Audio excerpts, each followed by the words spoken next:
Damos paso a la siguiente comunicación, que versa sobre si tiene la negación en las lenguas de signos un carácter universal, análisis comparativo de la negación en signos internacionales y lengua de signos española, a cargo de Lourdes Calle y Raico González. Cuando queráis.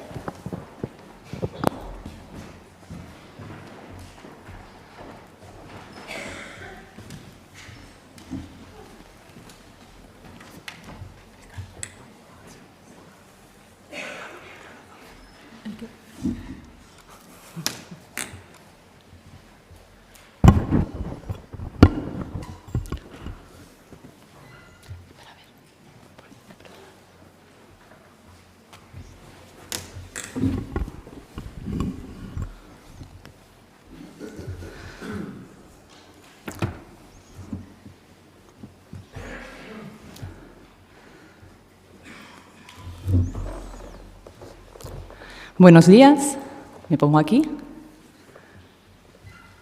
Buenos días a todos.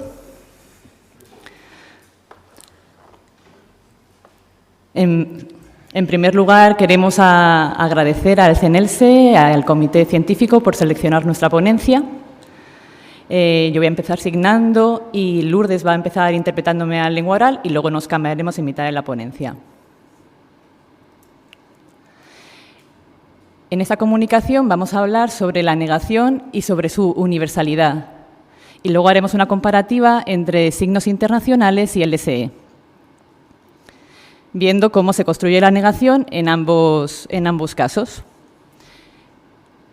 La comunicación la hemos organizado de esta manera. Primero haciendo una revisión bibliográfica para luego hacer un análisis comparativo, presentando posteriormente las conclusiones y después presentando las referencias bibliográficas. En relación a los signos internacionales, en los últimos años se vienen haciendo una serie de investigaciones en las que se ha visto cómo es una forma de comunicación entre personas sordas que se juntan de diferentes países y es un ente de una naturaleza compleja, con una gramática compleja, pero cuyo léxico es reducido.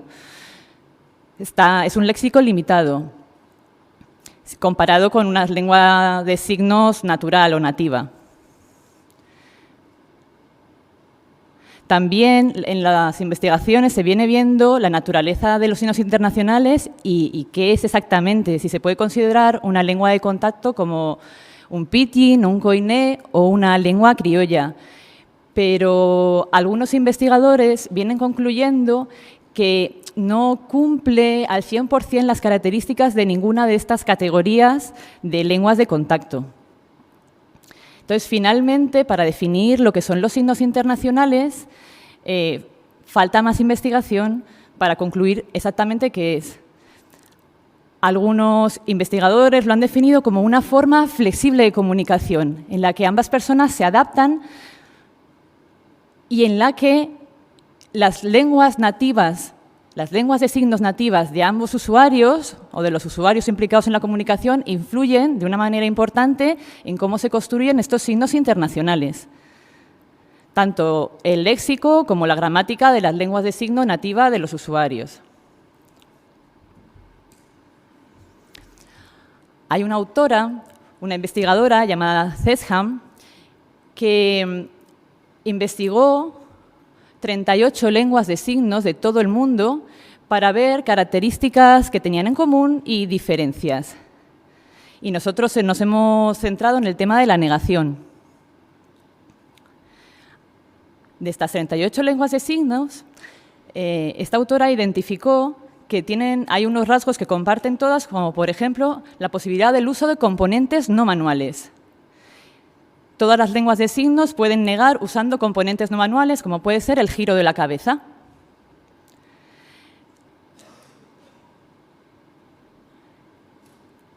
Otro rasgo que comparten es que simultáneamente se pueden utilizar marcadores manuales y no manuales para marcar la negación en una oración. Otro rasgo compartido en todas las lenguas de signos es que la negación se puede marcar al final de la frase. Es decir, ponemos el marcador de negación como la última partícula de la frase. Y por último, algo específico de los verbos en negativo, que es que todas las lenguas de signos tienen la posibilidad de cambiar en algunos signos un parámetro para incorporar la negación dentro del signo. Es decir, que no hace falta añadir una partícula, está dentro del mismo signo. Como puede ser en lengua de signos no saber o no vale, donde la negación va incorporada.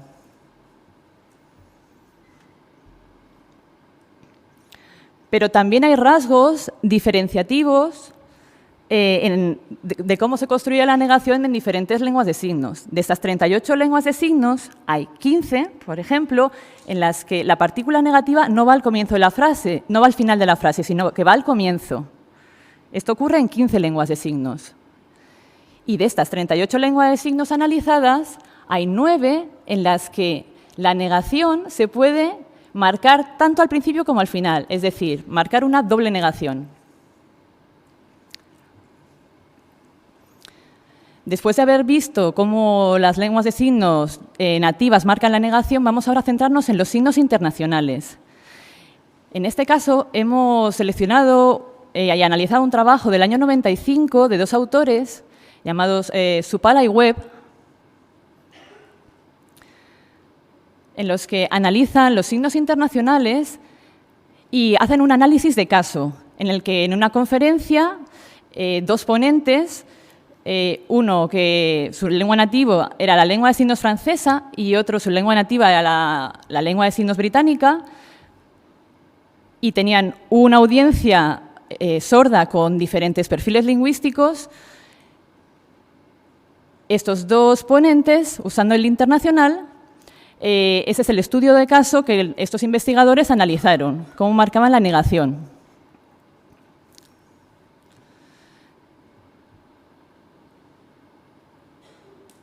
En esta marcar negación en internacional se puede marcar de dos maneras. Se puede marcar relativo a una sola palabra, por ejemplo, marcar la negación en relación a un verbo, y después del verbo se pone la partícula negativa. Y usan este signo. Después del verbo usan este signo para marcar la negación. Por otro lado, el segundo término, el segundo marcador de negación en relación a una palabra, que tiene dos posibilidades, es en relación a un sustantivo, que se puede marcar el cuantificador negativo de esta forma o de esta otra.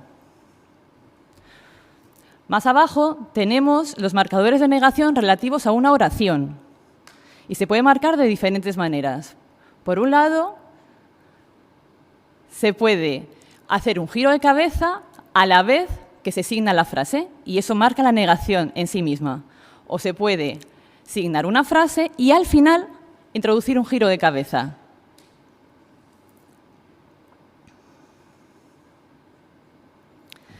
También en lo relativo a la estructura se puede marcar la negación al final, introduciendo la partícula de negación después de la frase, y esto se puede hacer con tres tipos de signos. Este y este.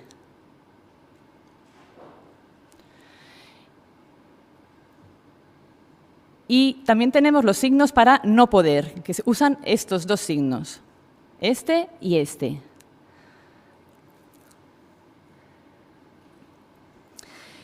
También analizan el tema de la estructura, dónde se marca en una frase la negación. Se puede marcar al principio, se puede marcar al final, y también encuentran usos de doble negación, tanto al principio como al final.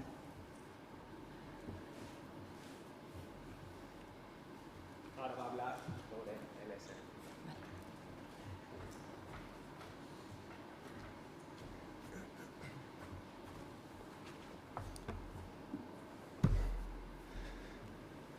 Muy bien.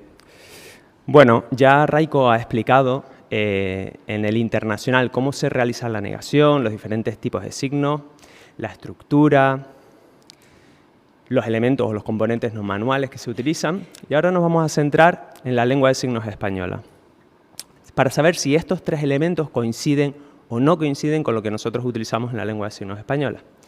En la lengua de signos española tenemos un libro donde hay un estudio muy detallado por un grupo de profesionales, entre ellos, bueno, el coordinador es Carlos Morillón, y habla de la negación en la lengua de signos española.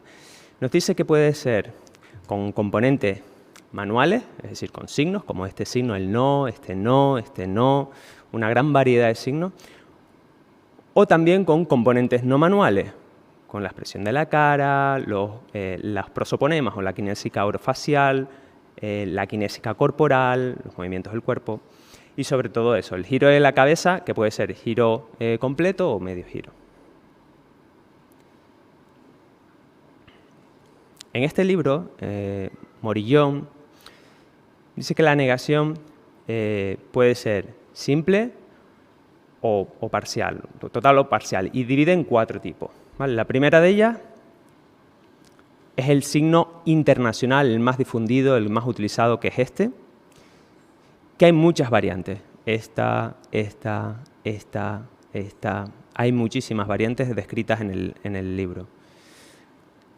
El segundo signo es este, que viene del dactilológico, este no, y que puede variar así o así, monomanual, bimanual. Y en tercer lugar nos encontramos con un signo que es direccional, que se llama signo gestual, y es este signo. Hay variantes también. Y por último, hay otro signo, que es cuando, por ejemplo, yo pregunto a una persona y quiero que me dé una respuesta de sí o no, una disyuntiva, hago este otro signo final. Pues ahí también tenemos la negación. En cuanto a la lengua de signos española y la negación, hablando de la estructura de la negación, Herrero dice que siempre la negación va posterior, o con partícula negativa, posterior al argumento. Ahora vamos a hacer este análisis comparativo de lo que hemos visto en internacional para saber si en la lengua de signos española estos 3 elementos aparecen o no.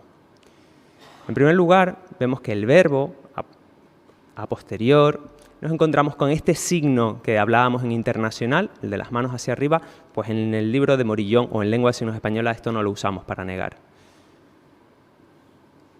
Después de un sustantivo, veíamos que se utilizaba también una marca que podía ser esta o esta en internacional. En lengua de signos española no encontramos los mismos parámetros en los signos, es decir, exactamente igual no. Sí que tenemos signos muy parecidos, como este de nada o este de nada, pero son signos parecidos, con parámetros parecidos.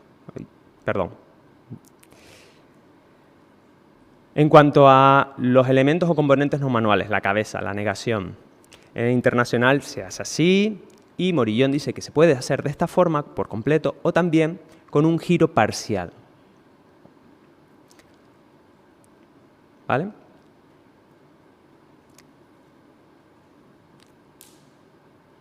En cuanto a los argumentos, el signo internacional veíamos que lo podíamos marcar negativamente con 3 signos, que era este o este. Estos 3 tipos de signos de negación los tenemos en lengua de signos, pero también tenemos otros signos, muchos más, que se han incluido aquí. Y por último, el de imposible, o este de no poder, el no poder, lo encontramos en lengua de signos española de forma diferente. Pero lo que coinciden los 3 signos en el artículo es que la negación está incorporada al propio signo. ¿Vale? Es decir, que no necesitamos poner una partícula posterior para negar ningún elemento. En internacional, el signo este de no poder, en lengua de signos española lo hacemos como imposible, ¿no? Que semánticamente es igual. Lo único que cambia, o prácticamente todos los parámetros son lo mismo, solo cambia el movimiento. ¿Vale?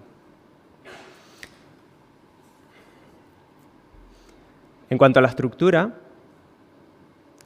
en internacional vemos que veíamos el verbo y después añadíamos la negación o el sustantivo y después la negación. En lengua de signos exactamente igual, coinciden plenamente. Después vemos que a la hora de designar una oración podemos hacerlo de forma simultánea la negación con los componentes no manuales o al final. En lengua de signos española ocurre exactamente lo mismo. Y por último, en internacional veíamos que después del argumento podíamos añadir la marca de negación, podemos ponerla previamente o podemos duplicarla y ponerla al principio y al final. En lengua de signos española solamente encontramos que la negación se puede dar al final. No la podemos poner previamente ni tampoco hacemos una doble negación. Bueno, como resumen, pues las formas de la negación o hay elementos de negación que coinciden a nivel de la internacional y la lengua de signos española, pero otras no. Por tanto, las conclusiones de este breve estudio es que el internacional, el ejemplo que veíamos antes de dos personas, que una habla lengua de signos francesa y otra británica, se encuentran con limitaciones, ¿no?, a la hora de la comunicación. Sabemos que el internacional necesitamos para expresar la negación recopilar muchos más datos, un corpus más amplio, con muchas más características de las propias personas para detectar mejor cómo es realmente la negación en internacional y poder hacer una mejor comparación con la lengua de signos española, porque el trabajo en lengua de signos española sí está muy desarrollado. El título de nuestra conferencia era La universalidad de la negación en lengua de signos y vemos que existen una serie de elementos comunes. Hay elementos comunes, pero otros elementos que son muy diferentes o varían bastante. Raiko ya dijo antes que el internacional es una forma de comunicación flexible que no tiene unas normas fijas, sino que varía o depende de cada situación. En el internacional, cada situación comunicativa es diferente y lo más importante es que el público o los destinatarios me entiendan. Entonces, a nivel de gramática o a nivel de estructura y también léxica, tenemos que intentar que sea lo más fácil, lo más comprensible posible. Y por último, incluimos aquí las referencias bibliográficas y nada más. Muchísimas gracias a todos por la atención prestada. Habéis cumplido estrictamente el tiempo. Muchísimas gracias.